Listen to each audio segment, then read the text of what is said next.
ना चिंता ना फिकर ना है डर। LIC का हो साथ तो फिक्र की छोड़ो बात।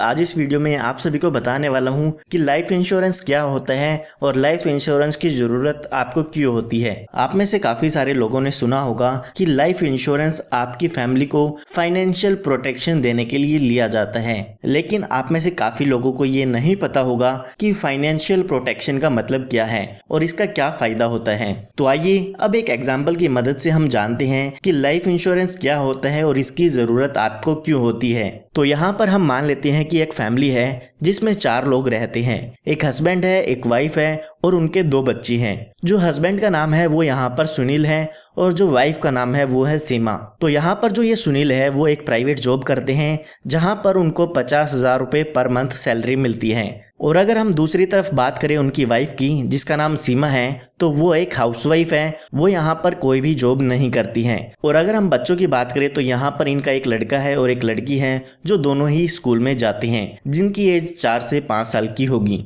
तो यहाँ पर अगर हम इनकी फैमिली इनकम की बात करें तो जो इनकी पूरी फैमिली की इनकम है वो 50,000 रुपये पर मंथ होने वाली है, क्योंकि यहाँ पर जो बच्चे हैं वो कोई भी अर्निंग नहीं करते हैं और जो वाइफ है वो भी यहाँ पर कोई अर्निंग नहीं करती है।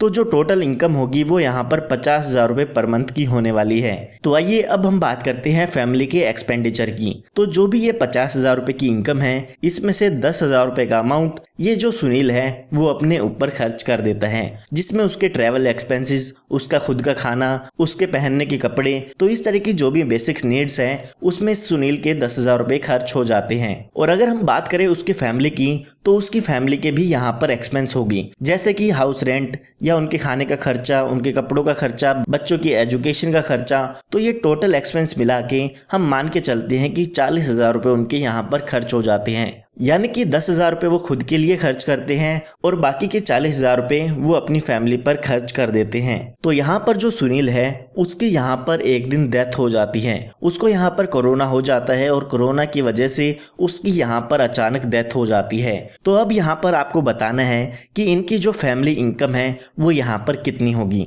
यहाँ पर जो हस्बैंड है वो एक्सपायर हो चुका है, वाइफ हाउसवाइफ थी और बच्चे यहाँ पर स्टूडेंट थे।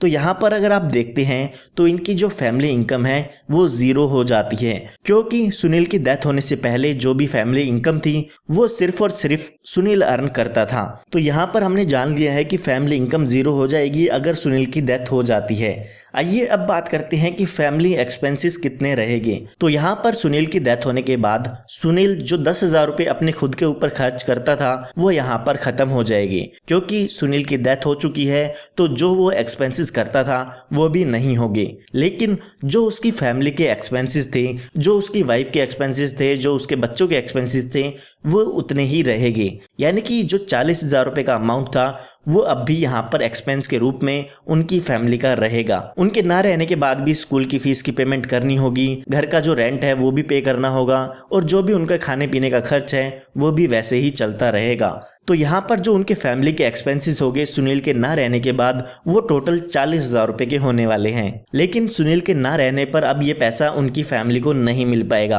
अब उनकी फैमिली जो है वो अपनी बेसिक्स नीड्स को पूरा नहीं कर पाएगी, क्योंकि अपनी बेसिक्स नीड्स को पूरा करने के लिए उनके पास अब पैसे नहीं हैं। तो यहाँ पर सुनील की डेथ होने के बाद उसकी फैमिली को 2 तरह के लॉस होते हैं, एक है इमोशनल लॉस और एक है फाइनेंशियल लॉस। तो यहाँ पर जो भी इमोशनल लॉस है उसको हम रिप्लेस नहीं कर सकते हैं, क्योंकि डेथ सर्टेन है लेकिन डेथ होने का टाइम अनसर्टेन है। तो एक ना एक दिन सभी की यहाँ पर डेथ होनी है। लेकिन जो ये फाइनेंशियल लॉस सुनील की वाइफ को और बच्चों को हुआ है उसके लिए हम एडुकेट इंश्योरेंस ले सकते हैं। उसकी हम पहले से ही प्लानिंग कर सकते हैं ताकि फैमिली के मेन मेंबर की डेथ होने के बाद उसकी फैमिली आसानी से अपने जीवन में गुजारा कर सकें।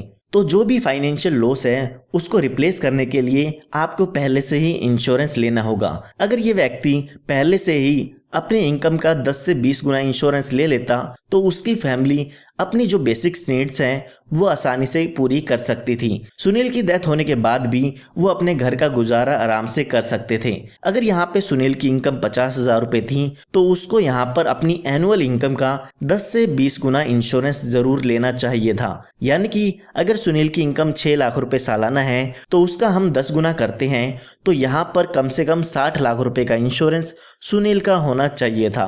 अगर सुनील के पास 60 लाख रुपए का इंश्योरेंस होता तो सुनील की डेथ होने के बाद उसकी फैमिली को 60 लाख रुपए का अमाउंट मिल जाता, जिससे सुनील की वाइफ और बच्चे अपने घर का गुजारा कर सकते थे। हो सकता है उस पैसे से वो एक छोटा सा बिजनेस भी शुरू कर देते ताकि आने वाले समय में जो भी उनके खर्चे हैं उनको वो निकाल सके। तो आपको हमेशा जो भी आपकी इनकम है उसका 10 से 20 गुना सम एश्योर्ड का अमाउंट लेना चाहिए इंश्योरेंस लेते समय। अब यहाँ पे आप कोई भी इंश्योरेंस प्लान ले सकते हैं। अगर आप टर्म प्लान लेना चाहे तो टर्म प्लान ले सकते हैं। अगर आप एंडोमेंट प्लान लेना चाहे तो एंडोमेंट प्लान भी ले सकते हैं। ये आप पे डिपेंड करता है कि आप कौन सा प्लान लेना चाहते हैं, लेकिन एक ऐसा इंश्योरेंस प्लान जरूर लें जिससे आपकी जो भी एनुअल इनकम है उससे 10 से 20 गुना अमाउंट आपकी डेथ के बाद आपके नॉमिनी या फैमिली को मिल सके। तो यहाँ पर अगर आप इंश्योरेंस ले लेते हैं तो आपकी जो फैमिली का फ्यूचर है वो यहाँ पर सिक्योर हो जाता है, क्योंकि अगर आपकी डेथ हो जाती है तो उसके बाद आपकी फैमिली को कुछ अमाउंट मिल जाएगा